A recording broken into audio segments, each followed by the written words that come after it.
बघा आता आज आपला टॅली कम्प्युटराइज फायनान्शियल अकाउंटिंग या विषयाचा पुढचा टॉपिक तो म्हणजे classification of account part problem number first.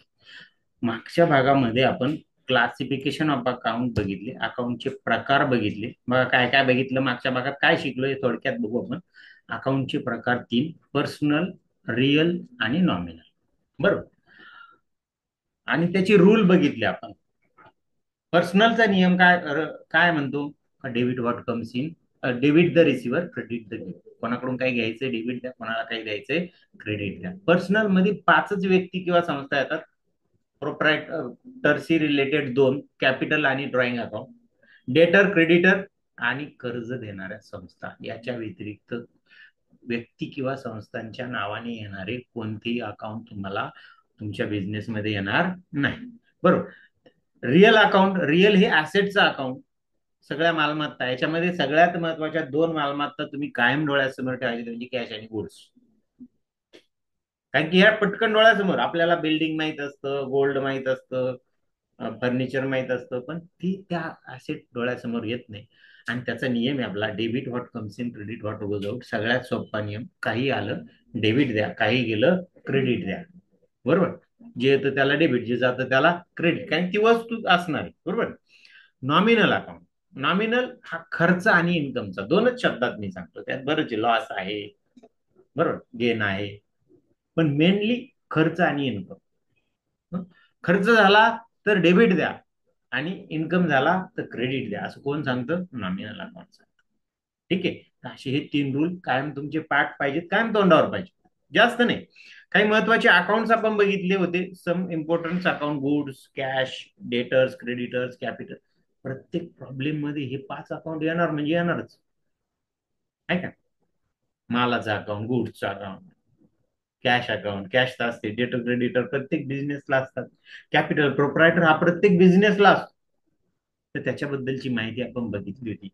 आज आपण काय बघणार आहे, तर आज आपण जे मागच्या टॉपिकला शिकलो, आपण जे काही अकाउंटचे प्रकार बघितले, त्याचे रूल बघितले, तर त्याच्यावर एक प्रॉब्लेम आपण बघणार आहे. तुमच्या वर्कबुक मध्ये प्रॉब्लेम दिलेला बघा, पहिला प्रॉब्लेम आहे ना. बघा तो तुमच्या समोर आहे आता प्रॉब्लेम, तुमच्या वर्कबुक मध्ये पण आहे. सायमल्टेनियसली तुम्हाला तो सोडवायचा, पण मी इकडे सोडून घेणार आहे आणि तो तुम्हाला सोडवायचा.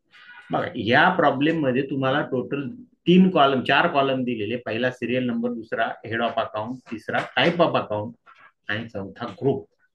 हा जो ग्रुप कॉलम आहे हा आपल्याला बाजूला ठेवायचा, हा नंतर आहे. याच्यावर पुन्हा एक लेक्चर होणार आहे. येते लक्षात. आज आपण अकाउंटचे प्रकार शिकलोय, म्हणजे आपला जो मधला कॉलम आहे टाईप ऑफ अकाउंट, हा आपल्याला भरायचा आहे. ठीक आहे. चला एक एक अकाउंट कडे आपण जो पहिलं अकाउंट आहे कॅश अकाउंट. आपण बघितलं ऍसेट. ऍसेट म्हटलं का पहिले दोन ऍसेट आपल्या समोर आले पाहिजे. कोणत्या? गुड्स आणि कॅश. त्याच्यातली म्हणजे हे कोणतं ऍसेट? ऍसेटचं अकाउंट कोणतं? Real account. मग त्याच्या समोर काय लिहायचं आपल्याला? Real account.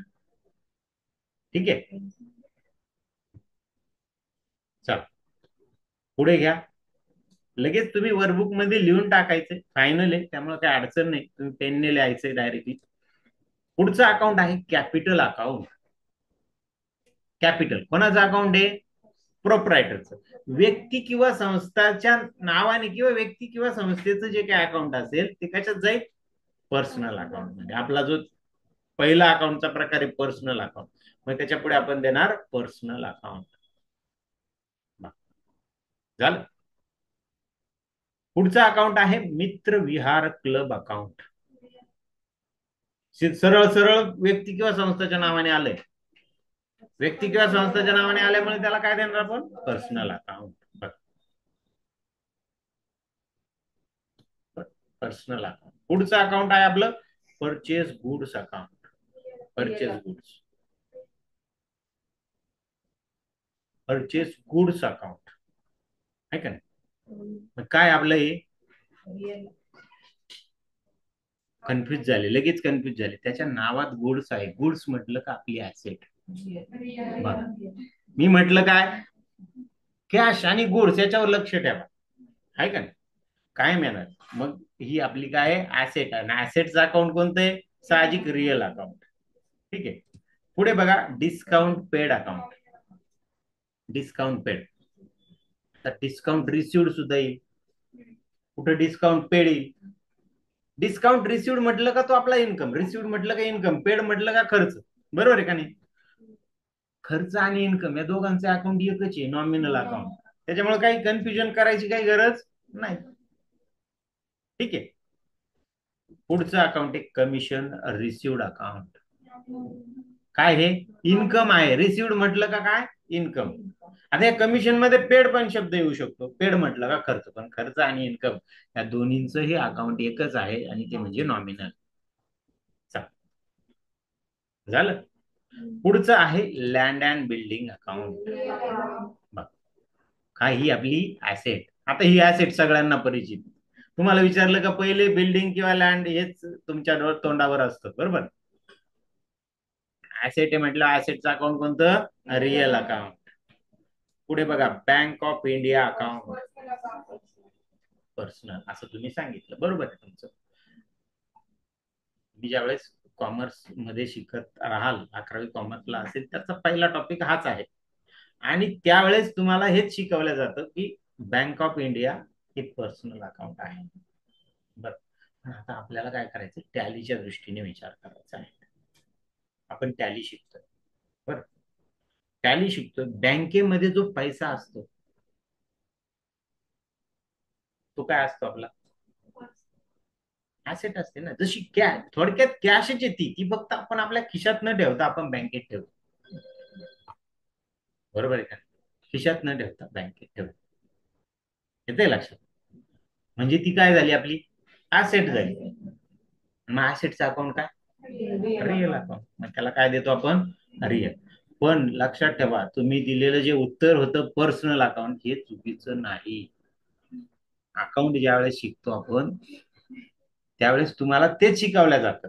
पण आपल्याला टॅलीच्या दृष्टीने आपण शिकतोय. थोडस प्रॅक्टिकल नॉलेज मध्ये थोडासा काहीतरी बदल होतो लक्षात घ्या. म्हणून आपण इथं काय दिलंय, रिअल. कारण की बँकेत असणारी जी अमाऊंट आहे ती आपली काय असणार आहे, ऍसेटच असणार. ठीक आहे. पुढे बघा पुढचं अकाउंट आहे ट्रॅव्हलिंग अकाउंट. ट्रॅव्हलिंग, आपण ट्रॅव्हलिंग करतो का नाही, बट कोण आपण तो बघा खर्च येतो आपला. खर्च बिझनेस मध्ये ट्रॅव्हलिंग येते. बिझनेस मध्ये सेल्समन असतात, जे कोणी एम्प्लॉय असतात, त्यांना ट्रॅव्हलिंग एक्सपेन्सेस दिला जातो, बरोबर ना. मग तो ट्रॅव्हलिंग एक्सपेन्सेसचा खर्च येतो आणि खर्चाचा अकाउंट नॉमिनल अकाउंट. बरोबर का. पुढे बघा पुढचं आहे प्लांट अँड मशिनरी अकाउंट. कोणता अकाउंट आहे, प्लांट अँड मशिनरी. पुन्हा एकदा ही ऍसेट तुमच्या पटकन डोळ्यासमोर येते, ऍसेट ही आहे का नाही. मग ऍसेट म्हटलं का ऍसेटचं अकाउंट कोणतं, रिअल. साहजिक आहे, रिअल अकाउंट. जाऊ पुढच्या अकाउंट कडे. पुढचा अकाउंट आहे ड्रॉइंग अकाउंट. पुन्हा पुन्हा मी तुम्हाला सांगितलंय की प्रोप्रायटरचे दोन अकाउंट, पर्सनल कॅपिटल आणि ड्रॉइंग, ते पर्सनल मध्येच जाणार आहे का नाही. ड्रॉइंग अकाउंट काय, तो त्या प्रोप्रायटरचा वैयक्तिक खर्च आहे आणि वैयक्तिक खर्चाचं ते बिझनेसच्या खर्चाचं अकाउंट नाहीये, लक्षात घ्या. म्हणून त्याला आपण कुठे टाकतोय, पर्सनल अकाउंट मध्ये. ओके. पुढे बघा bad debts account. Bad debts खर्च आहे का बॅड डेब्ट्स. बॅड डेब्ट्स म्हणजे काय, तर बुडीत कर्ज, बुडाले. आपला ट्रेडिंग बिझनेस एखाद्याने उधारी माल नेला आणि त्याने पैसेच नाही दिले, तो गायब झाला, मग बुडाले. पण तो खर्च, ते जे अमाऊंट आहे ती डिक्लेअर बॅड डेब्ट्स म्हणून डिक्लेअर करा. तो आपल्या अप्रत्यक्ष खर्च आहेत, लक्षात घ्या. काय तो अप्रत्यक्ष खर्च आहे, लॉस आहे. लॉसचं सुद्धा अकाउंट कोणतं आहे, हेच आहे, नॉमिनलच आहे, म्हणून nominal account. Creditor account. Creditor personal. आता क्रेडिटर या नावाने तुम्हाला प्रॉब्लेम मध्ये अकाउंट नाही येणार आहे, पण ह्या क्लासिफिकेशन मध्ये ती येऊ शकेल, बरोबर. मग क्रेडिटर काय, व्यक्ती किंवा संस्थाच्या नावाचा अकाउंट असतं, म्हणून त्याला पण पर्सनल अकाउंट असं द्या. ओके. पुढे आहे बघा printing and stationery account. Printing and stationery काय, प्रिंटिंग अँड स्टेशनरी खर्च आहे आपला. आपल्या ऑफिससाठी कागद लागतो, प्रिंटिंग साठी शाई लागते, आहे का नाही. ते विकतच घ्यावं लागतं ना. मग तो जो खर्च आहे तो प्रिंटिंग अँड स्टेशनरी ह्या हेड खाली टाकला जातो. येते लक्षात. म्हणून खर्च आहे म्हटल्यावर खर्चाचा अकाउंट नॉमिनल अकाउंट. पुढे बघा, घाडगे अँड पाटील अकाउंट.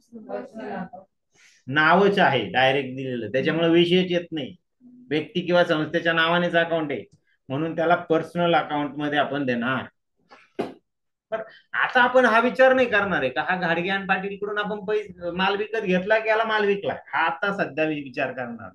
कारण की डेटर आणि क्रेडिटर दोन्ही पर्सनल मध्येच येतात, त्याच्यामुळे आपल्याला तो विचार करण्याची इथं गरजच नाही आता. येते लक्षात? ठीक आहे, चला जाऊ पुढे.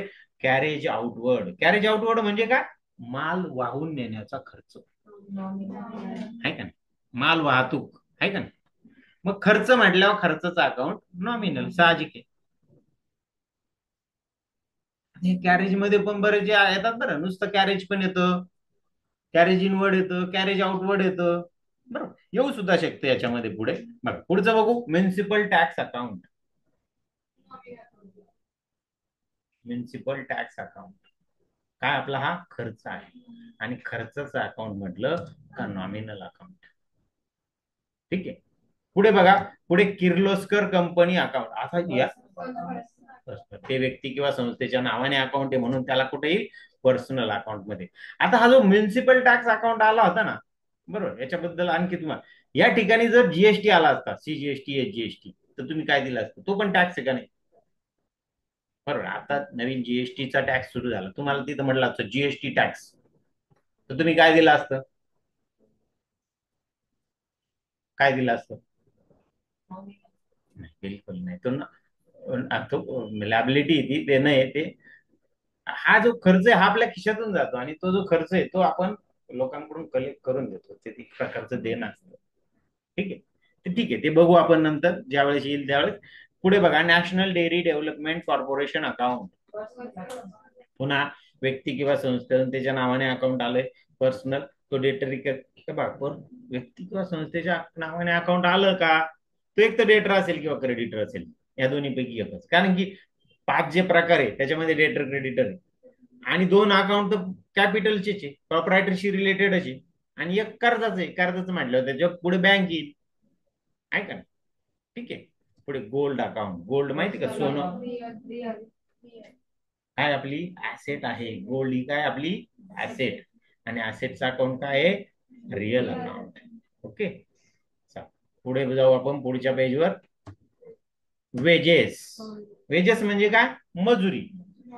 मजुरी काय? आपली खर्चच आहे ना तो आपला, आहे का नाही. आणि खर्चाचा अकाउंट काय असणार आहे? Nominal account. पुढे आहे पॉवर चार्जेस. पुढचा खर्च कोणता आहे? Power charges. तो पण खर्चच आहे.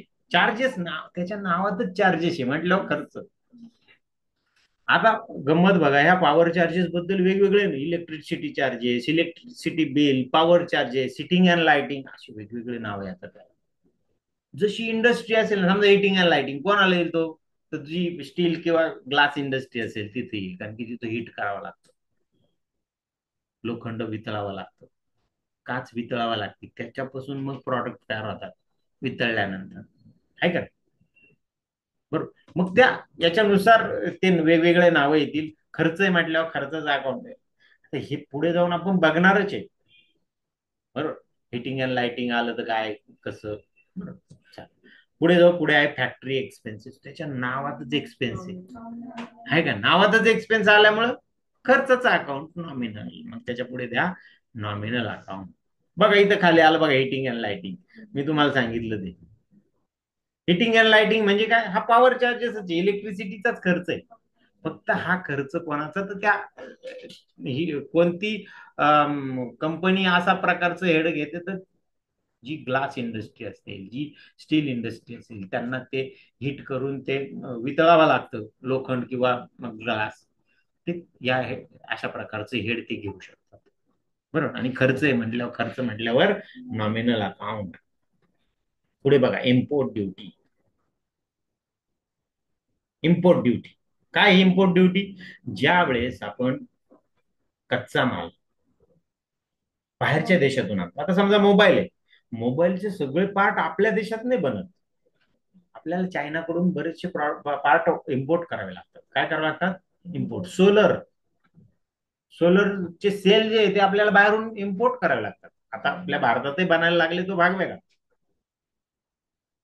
पण ज्यावेळेस बाहेरून आपण माल, कच्चा माल किंवा माल आपण परचेस करतो, त्यावेळेस त्याच्यावर ड्युटी लागलेलं एक टॅक्स असतो, इम्पोर्ट ड्युटी. तुम्ही कोरोनामध्ये ऐकलं असेल, भारताने चायनावर अँटी डम्पिंग ड्युटी वाढवली. का वाढवली ती? तर भारतातले प्रॉडक्ट सेल व्हावे, हा कारण की चायनाकडून येणारा माल स्वस्त होता, पण थोडी ड्युटी वाढवल्यामुळे तो महाग झाला. मग आपण काय विचार केला, भारतातला घेतला काय मोबाईल आणि त्यांचा घेतला काय, सारखीच किंमत पडते. म्हणजे मग आपल्या इंडस्ट्रीला चालना देण्यासाठी थोडीशी टॅक्स वाढवले जातो, कमी केला जातो, आहे का नाही?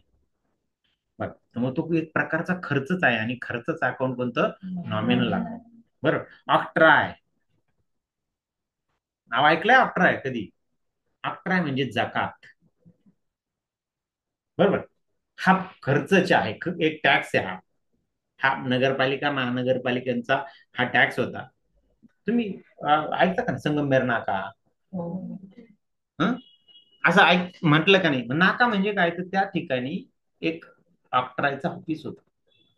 शहरामध्ये येणारा जो काही माल होता, तो तिथे चेक व्हायचा, ज्या किमतीचा त्याच्यावर 2% टॅक्स वसूल करायचा आणि मग शहरात पाठवल्या जायचं. लक्षात घ्या. म्हणजे प्रत्येक शहरामध्ये येणारे जे रस्ते त्याच्यावर नाका होता, आहे का? पाऊल वाटेने आले तर काय हरकत नाही, तुम्ही चोरी करून आणू शकत होते, बस स्टँडवरून यायची ते घेऊन यायची.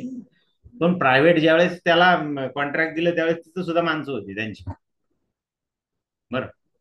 तो अठरा हा सुद्धा एक टॅक्स आहे, तो आपला काय असतो? खर्च. आणि खर्चाचा आता जीएसटी आल्यापासून हा कालबाह्य झाला, लक्षात घ्या. त्याच्यामुळे तुम्हाला नाव आठवत नाही आता. बरं. आणि बऱ्याच नगरपालिकांचे अठरा जकात नाके बऱ्याच दिवसापूर्वी बंद झाले, ते दुसऱ्या टॅक्स मध्ये मर्ज केल्या गेले होते, आणि त्याला मग सरकार, त्यामुळे आता जकात नाके काही कुठं राहिले नाही बऱ्याच ठिकाणी.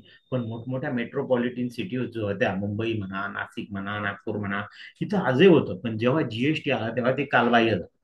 ओके. चला जाऊ पुढे. हे बघा, याच्याबरोबर आपल्याला त्या शब्दाचा अर्थही माहीत होणं गरजेचं आहे, लक्षात ठेवा. म्हणून मी तुम्हाला त्याची पार्श्वभूमी सांगतोय. बरोबर आहे का नाही? आपल्याला पर्सनल रिअल नॉमिनलशी घेणं आहे आता या प्रॉब्लेम मध्ये, पण त्याचा तुम्हाला अर्थ समजला तर तुम्ही त्याचं योग्य ते क्लासिफिकेशन करू शकाल ना. अर्थच समजला नाही, तुम्हाला क्लासिफिकेशन येतो हो, पण मग त्याचा अर्थच नाही समजला, तर मग क्लासिफिकेशन चुकतं. मला घरी होमवर्कला मी देणार तेव्हा तुम्हाला समजेल. ठीक आहे. Sell goods. आता अगोदर परचेस गुड्स आलं होतं, बरं. बघा, आता सेल गुड्स, तेव्हा माल आला होता आपल्याकडे, आता गेला. आता कोणता देणार पकार? येऊ नाही तर जाओ, गुड्स आहे ना म्हटल्यावर काय? Real account. ठीक आहे. गुड्स हे नाव आलं, तो कशात येईल? रिअल. जनरली अकाउंटच्या प्रॉब्लेम मध्ये सेल गुड, परचेस गुड्स घेतल्याच जात नाही, फक्त गुड्स घेतलं जातं. पण त्याला शिकतोय म्हणून मी तुमची हे नावं घेतले. लक्षात घ्या, आपण प्रॉब्लेम बदलला आपल्या पद्धतीने, ते लक्षात. म्हणजे तुम्हाला सेल गुड्स, परचेस गुड्स हे येणार आहे तिथं, आणि त्यावेळेस तुमचं कन्फ्युजन व्हायला नको पुढे जाऊन, म्हणून मी ते तुम्हाला इथं देतोय. सेल गुड, परचेस गुड सुद्धा नाही, सेल्स आणि परचेस येणार आहे पुढे जाऊन. पण आज मी तुमची ती तयारी करतोय मनाची. म्हणजे ऑटोमॅटिकली सेल्स म्हटलं का, सेल्स कशाचा? गुडचाच असणार. परचेस म्हटलं का, परचेस कोणाचं? गुडचंच असणार. त्यामुळे परचेस अकाउंट येऊ किंवा सेल्स अकाउंट येऊ, ती एक प्रकारची आपली ऍसेटच आहे. ठीक आहे. जाऊ पुढे. Royalty on production. प्रोडक्शन वरची रॉयल्टी, तो पण एक प्रकारचा टॅक्स. खूप टॅक्सचे प्रकार होते, खूप प्रचंड. आपल्याला फक्त व्याज दिसायचा, किती टॅक्स लागला? 12%. आता लोक काय म्हणतात? टॅक्स लय वाढले, खूप वाढले. का? तर 5%, 18%, असे टॅक्सचे रेट आहे. म्हणजे मॅक्झिमम गुड्स जे आहे ते 18% मध्ये आहे आता सध्या. किती? मग तुम्ही म्हणाल त्यावेळेच 12% परवडलं ना, कारण की मॅक्झिमम गुड्स वॅट मध्ये हे 5-6% किंवा 12%वर होते, मॅक्झिमम गुड्सचा टॅक्स. पण तुम्हाला माहिती आहे का, वॅट हा स्टेट गव्हर्नमेंटचा होता. सेंट्रल गव्हर्नमेंटचे असे अनेक टॅक्स लागले होते, प्रोडक्शन ऑन रॉयल्टी, ते दिसत नव्हते. इलेक्ट्रॉनिक वस्तू जर पकडल्या तर त्या 34-35% त्याचे टॅक्स जायचे, आणि तुम्हाला इथं दुकानदार बिल लावून 12% लावून द्यायचा, विकायचा. तुम्हाला ती मजा वाटायची, 12%त मिळालं बरं आपल्याला. त्याच्यावर ऍक्च्युली 30 ते 34%, 35% पर्यंत. पण जीएसटी आल्यामुळे किमती वाढल्याने किंवा टॅक्स वाढल्याने उलट टॅक्स कमी झाले. काही त्यांचा एक 28% हायेस्ट रेट. काय हायेस्ट रेट, त्याच्या वर जाता येत नाही सरकार, त्याच्या वर टॅक्स कलेक्ट करता येत नाही. समजतंय? मग आता जो 34 होतो आता कलेक्ट तो, मग आजही हा टॅक्स आहे म्हटल्यावर तो नॉमिनल मध्ये येईल. आजही तुमचे पेट्रोल आणि दारू त्याच्यावर जीएसटी नाही. लक्षात घ्या, याला जीएसटी लावलेला नाही. का? तुम्हाला माहिती आहे पेट्रोलवर जवळपास जेवढं पेट्रोलची किंमत आहे ना त्याच्यापेक्षा जास्त टॅक्सच आहे. 110-20% टॅक्सच असेल. म्हणजे प्रोडक्शन कॉस्ट किती आहे? 50 त्याच्यावर टॅक्स भरायचा आहे तुम्हाला. लक्षात येते? त्याच्यामुळे झालं काय, जर तो टॅक्स जर 28%, कारण जीएसटी जर आणलं तर हायेस्ट रेट किती कलेक्ट करता येणार? 28. खरं गव्हर्नमेंटचं रेव्हेन्यू तिथूनच येतंय. कशामधून? दारूमधून आणि ह्याच्यामधून. बरोबर आहे का? आता दारूवर तर तुम्हाला सांगतो 500% 600% टॅक्स आहे. बरोबर, त्याचा टॅक्स वाढवल्याने कोणी आंदोलनच करीत नाही ना, मोर्चे काढत नाही. काढलं तर दिसेल. बरोबर. पुढे बघा कॅरेज इनवर्ड, जसं मी तुम्हाला सांगितलं त्याच्या अगोदर कॅरेज आउटवर्ड आलं होतं. माल वाहून आणण्याचा खर्च. खर्च म्हटल्यावर नॉमिनल अकाउंट. Nominal account. पुढे आहे बघा पोस्टेज अँड टेलिग्राम. काय? नॉमिनल. तो पण खर्च आहे, पोस्टाचा खर्च. बरोबर. आणि शेवटचा अकाउंटचा प्रकार आहे आपला तो म्हणजे टेलिफोन चार्जेस. बघा, आज प्रत्येकाला हा खर्च आहे, तुम्हाला सुद्धा आहे. लक्षात घ्या, आज तुमचा बिझनेस नाही तरी सुद्धा मोबाईल हातात आहे. यालाच आता नाव फक्त थोडं बदललं, टेलिफोन चार्ज, मोबाईल चार्जेस. आणि पूर्वी काय होतं, टेलिफोन होते त्याचं टेलिफोन चार्जेस हे नाव येते. आता काही कंपन्यांनी काय हेड केला, टेलिफोन अँड मोबाईल चार्जेस असं केलं. समज, अशा पद्धतीने हा आपला खर्चच असल्यामुळे याला नॉमिनल अकाउंट हा आपण प्रकार देणार आहोत. तर असा हा आपला पहिला जो प्रॉब्लेम आहे तो आपला काय झाला, पूर्ण झालेला आहे. बरोबर. सेकंड प्रॉब्लेम तुम्हाला सोडवायचा आहे वर्कबुक मध्ये. तो सोडवल्यानंतर मी तुम्हाला लिंक देणार आहे, त्या लिंकवर तो टाकायचा आहे. म्हणजे मग मला समजेल ना तुम्ही काय सोडवलं. बरोबर, येते लक्षात? आणि बघा, हा तुमचा होमवर्क साठीचा प्रॉब्लेम. त्याच्यात सुद्धा 31 अकाउंट दिलेले आहे आणि त्याचं तुम्हाला क्लासिफिकेशन करायचंय. ठीक आहे. तर आज आपण काय बघितला, तर क्लासिफिकेशन ऑफ अकाउंटचा प्रॉब्लेम नंबर फर्स्ट बघितला आणि प्रॉब्लेम नंबर सेकंड हा तुम्हाला होमवर्क साठी आहे. ठीक आहे. आजच्या भागात आपण इथेच थांबू. बाकीचा टॉपिक आपण पुढचा टॉपिक पुढच्या भागामध्ये बघू. ठीक आहे.